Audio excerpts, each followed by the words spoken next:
Hey there guys, this is Code Tutorial for you back with another Edabit problem. This one's called get the sum of all list elements. So it says create a function that takes a list and returns the sum of all numbers in the list. So as you can see from the examples, we have several lists, and so it's asking us to go throughout the whole list and add up every single element in the list and then return that sum. So as you can see, 2 plus 7 plus 4 equals 13. 45 plus 3 plus 0 equals 48. And negative 2 plus 84 plus 23 equals 105. So let's go to the code tab. So what we can do, we can approach this several ways. We could use the function sum. The function sum is going to give us the total sum of the list by just using the function of it. So this is how it looks like.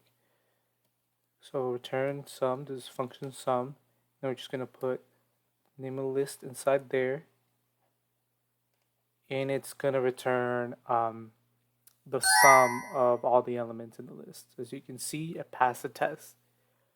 We can also go about it by doing a for loop, by going through every single element and adding up each individual element into a placeholder, and then we return at the end all the elements are going to be summed up, and then we return that sum of the whole list. So what we're going to do is initialize it, where we're going to keep the sum. So this is called a total sum. Total sum, initialize it to 0. And then what we're going to do is we're going to do a for loop. For I in list. And all we're going to do is total sum, and we're going to add each element. So that's what it means. So we're going to go through each individual element. So 2, 7, and 4. We're going to go through the index, which usually start at 0, so 0, 1, and 2. And we're going to add each number, and we're going to put it into this total sum.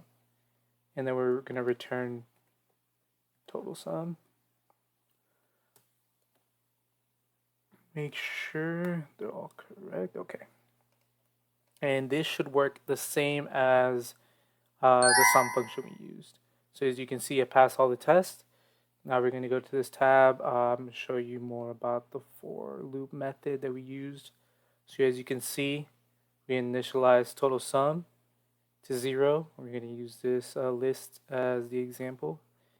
So the first iteration, we got 2, so we're going to add that, and we're going to put that into the total sum. Then the second iteration, we add the current element 7 to the updated total sum, which was 2. Now it's going to be 9.